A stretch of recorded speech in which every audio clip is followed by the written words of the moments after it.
thousands in production losses. They creep in silently, one damaged item, one idle machine, one missing inventory unit at a time. But what if I told you that one simple worksheet could save you thousands? Production managers are in a quandary as to how can they immediately spot and figure out where losses come from. If only they can have clues why production did even pass the introducing the one-page worksheet for production losses. High-impact tool that helps you detect and report losses right on your prop. Auction floor, which necessitates an understanding the type of data enters into the worksheet to determine loss spot areas. Note, detailed meaning of the spot areas in the worksheet is not covered here, but a checklist. Let's start with production. Every minute of machine downtime, every batch of rework, every operator waiting for materials adds up. What is the goal to produce a product?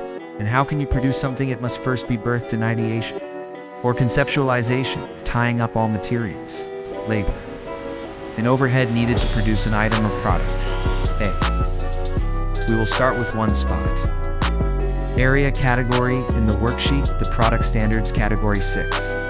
These are product specification, product formulation, specs held and kept secure by Research and Development R&D team department for some companies, Research, Development, and Quality Management or RDQM. Its partner department is the production team unit. Together, they have access to secret product specs, coded or not. They are also privy to production processes conducted to produce a product. Why am I citing the departments? Simply because these are teams responsible to safeguard the specs and ensure the correct application by production in the latter's processes. You may convert into policies and procedures the following checklist for your department use. Checklist for teams R&D and production. 1. Do you have applicable registrations of all types, from material procurement to development to production? 2. Do you have a policy and procedure P&P in handling and transferring specs information from R&D and production? We're authorized to view or inspect the specs. Is this noted in the policy? 3. What other department's personnel may be allowed to view the specs also in the policy? 4. What is the manner applied for viewing or securing data, information from the specs? 5. Where are specs located? Filed in closed vaults, drawers with lock and key? 6. If the company subcontracts to third parties, for example, toller, service provider, etc., one or any of its production processes, who keeps the contracts? Are the contracts revisited, updated? 7.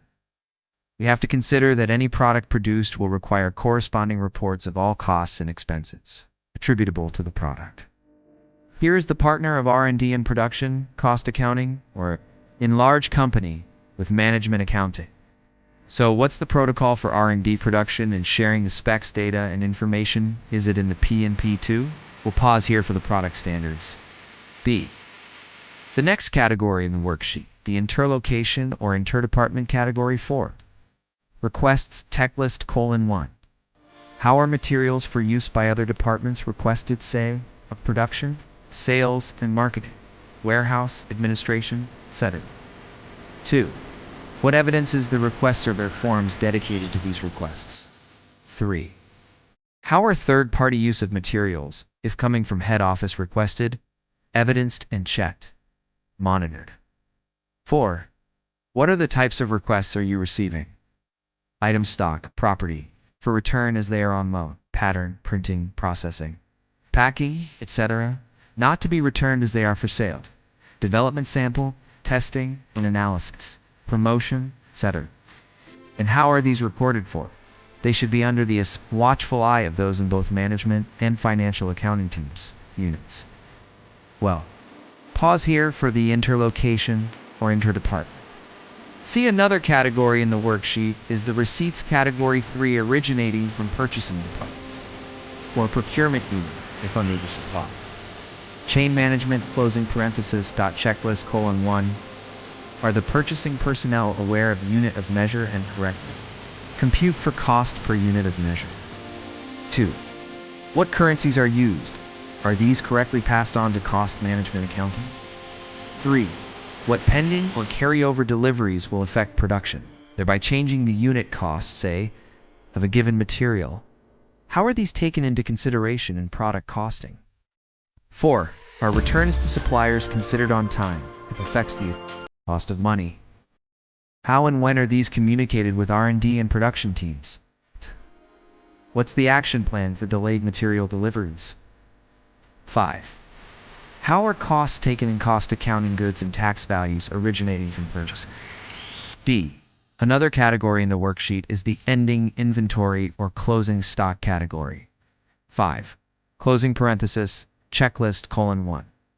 What inventory method is used by the company are all those with the need to know, aware, or apply this method. 2. Is there a periodic inventory taking of all materials and supplies? 3. Who are the responsible staff during stock counts? Are they supervised during actual physical count? Are there counters and observers during the count? 4. Are materials and supplies subject to count properly labeled? 5. Is there a dedicated form for the stock count? What are the conditions of the stocks expired, expiring, leaking, foul odor, poor extrusion, etc.? 6. Are all responsible departments aware of book month or calendar closing being used in determining the period of the count? Who predetermines the book month closing if adopted? 7. Are materials in production properly labeled and recorded, whether unused raw material, work in process, semi-finished or finished goods, etc.? What costs are retained in semi-finished goods, and who determines the same? 8. Are the materials in their safe, secure, and dry areas with its required temperature for storage, if applicable? Who have access to these materials? 9. Are the materials, when delivered to third-party processors, tollers, coded? Who authorizes the said release of materials? 10. Do third-party processors diligently, promptly submit their returns, if any, and inventories for excess materials in their keeping? 11. After the count, who is in keeping of all counted materials and supplies?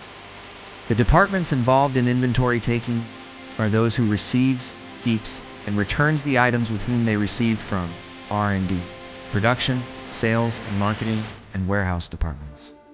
E. The next to the last category in the worksheet is the opening inventory or opening stock category to closing. Parenthesis, checklist, :1. Did the data in the worksheet come from the last month's inventory or last quarter's, if applicable, ending inventory or closing stock? Were there adjustments considered that must be taken up? 2. Was the ending inventory of last month correctly transposed into the opening stock of the current month? 3.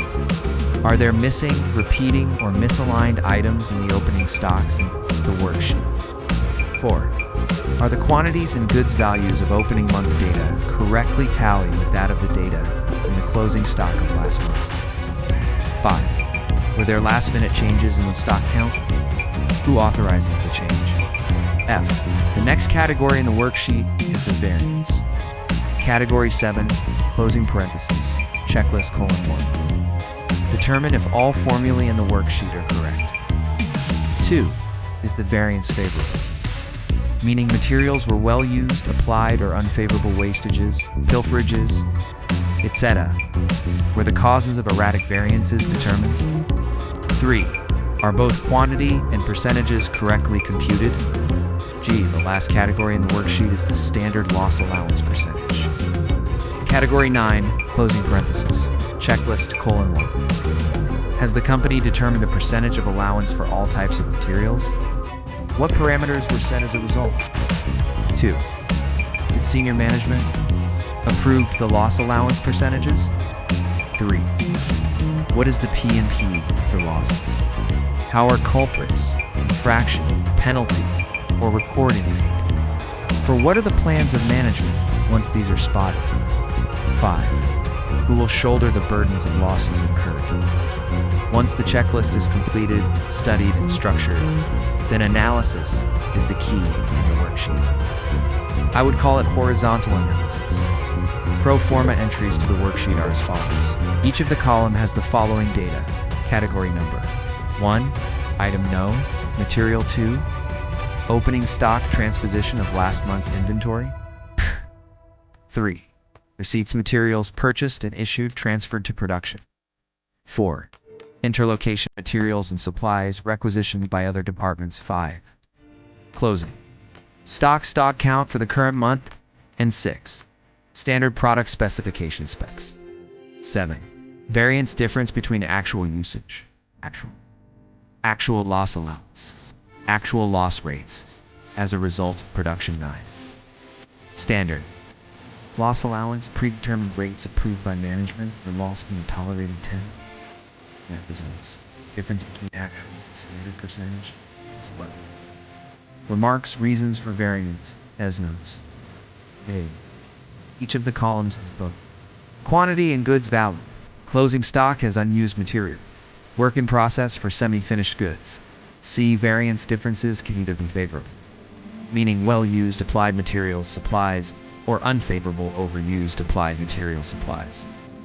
After having studied the variances and remarks finally ruled out, the actual net loss is the primordial duty of managers to check as to where the losses came about, which may be one or a combination of the following in the production worksheet. A vertical analysis was presented. A horizontal analysis can follow for all materials used and not covered in this video. Production worksheet. The worksheet is tailored to each industry. One given above is the basic, or pro forma for the company owner, production manager, and cost management accountants. If you are serious and should be in determining your losses on production floor, simply email, and this will be tailored to your specific needs you see in this single worksheet. You will already see the net loss for both quantity and goods value. This worksheet helps your team see and then analyze log real-time incidents like bottlenecks, overproduction, or unplanned stops with just a few clicks or pen strokes. Point 1. From the single worksheet, you will readily know how many quantities were produced and how many were exactly released, delivered by production to warehouse through its gate pass. So in no case that there'll be no stocks available opportunity, an actual loss result too, from the single worksheet. You will determine the efficiency, inefficiency of the warehouse department in their stacking of goods for reprocessing. Count error or missing stacks of produced items. By logging these regularly, you'll spot patterns, and that's where cost saving begins.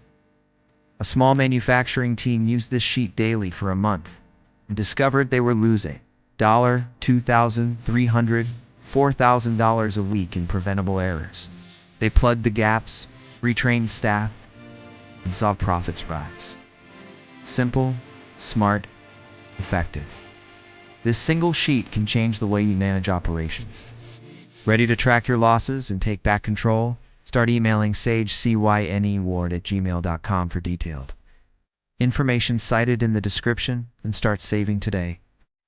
Losing money? Use this sheet now.